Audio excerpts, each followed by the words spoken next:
What is going on, everybody? Thanks for tuning in this week. I'm Jeremy. You guys are watching Morphs. This week's video, we're going to get right into it. It's going to be a quick one. It's going to be a simple one. It's going to be something that you all need to know if you guys are using an incubator like our last video that I had posted. We touched on how to build your own incubator. Now we're going to touch on how to do your egg boxes. Big thing about egg boxes is you don't want too much water in there. You want it just to be just the right amount. So I'm going to go over how I do my egg boxes. I had great success with it this last season, and hopefully this helps you guys out. And if anybody has any questions on them, just hit me up, let me know. Before we get into it though, hit that subscribe button, hit the notification bell, hit that like button, and leave me a comment. Let me know if this was helpful. Let me know if you guys are enjoying this, the breeding series I have going on here. I'm hoping you guys are, because I'm enjoying showing you all. And there's got a lot more content to be coming up here as things go on here. And once the snakes start, developing their follicles more and a little bit more starts happening on the snake end of it, you guys are gonna get to start seeing more snakes in the series. It's just, they're being bums at the moment. So eventually there will be more snake videos with them. So let's get into this video. All right, you're gonna need a few things in order to do this. You're gonna need a tub. I think this is like a 16 quart, if I'm not mistaken. You need a tub. You're gonna need, I use perlite. I use Miracle Grows perlite. Stuff seems pretty nice. Like I said, I had great success using it this last season.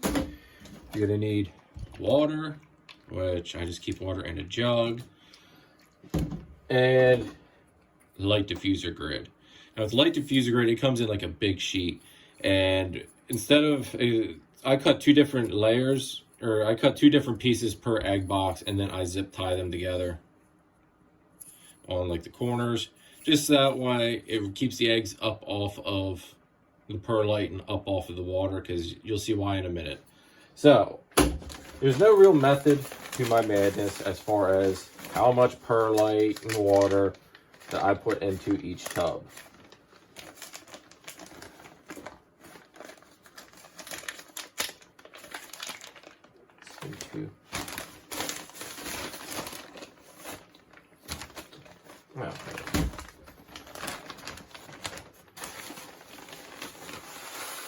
Just pour the perlite in.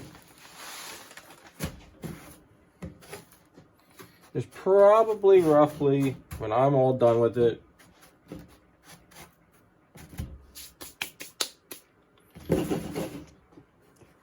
basically there's probably like an inch, or about an inch and a half.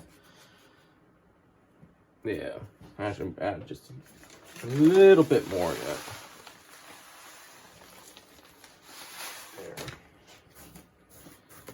There. It's like an inch and a half or so. Actually, let me get a tape measure. Sorry, about an inch. About an inch of perlite. Put that in there, and then I go and I pour the water in. Now this is where it gets a little messy, I'm not gonna lie. You wanna mix that around.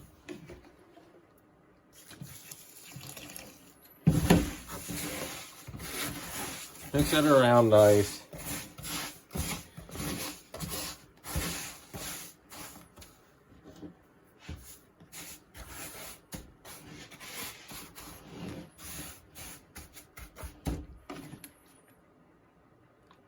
Then, once it's all nice and mixed up and wet, just pour a little bit more in.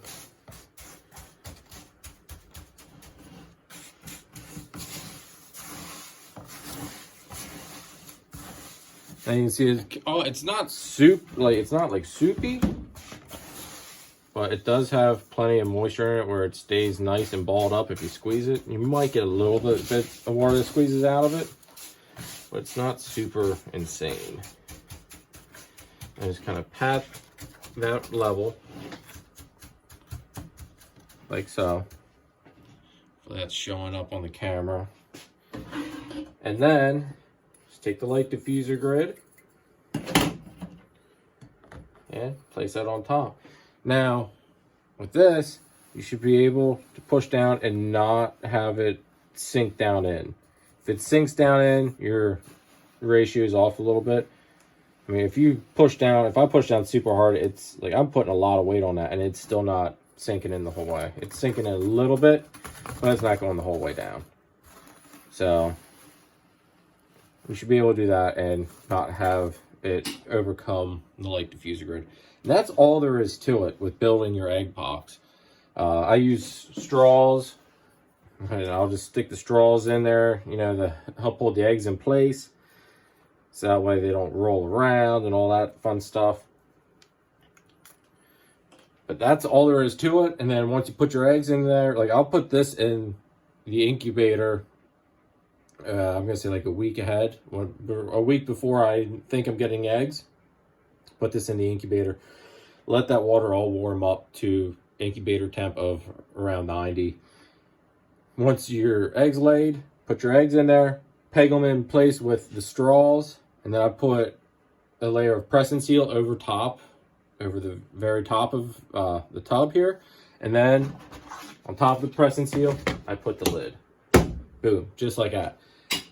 With the press and seal underneath that lid, that sucker is ready to go into the incubator. And that's all there is to it, guys. It's super simple, super easy, but it's something where you can screw it up if you're not paying attention. The big thing is, you know, with the way I do it, with bringing the water basically up to the surface of the perlite like I did, that's making it so that way there's more than enough water in there to keep the humidity up.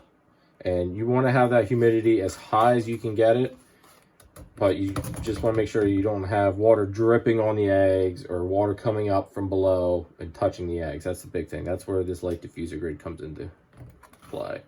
But that's all there is to it. It's super simple, super easy.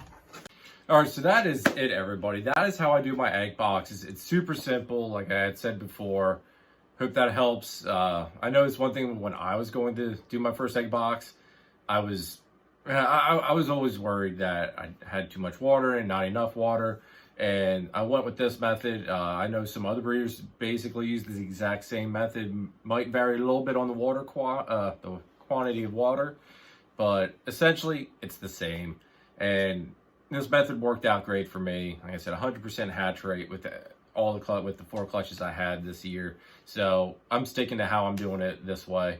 Hope this helps. If you haven't already, hit that subscribe button, hit that notification bell, hit the like button, and leave me a comment down below. Let me know if this did help. Hopefully it did, and I hope you guys have great success doing it this way like I have. And that's going to be it for this video. Hopefully, I'm not exactly sure what the next video is going to be on. It's going to have to slightly depend on what the girls are doing as far as where they're at with the breeding cycle and all that fun stuff. So I might do something like on the breeding, like what sizes to breed the males and what size to breed the females. I know that's useful information as well. And so that might be, maybe that's what we'll do. I'll tell you what, maybe that's what I'll do. Like I said, because I don't know where they're going to be at. I also don't know when I'll film it.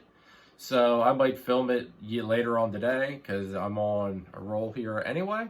So I might just do that get ready and film that here in the next couple of minutes. And that way I got some video stockpiled and all that fun stuff. And that way it also content that'll help you guys out. So that's going to be it. Take it easy, everybody. Later.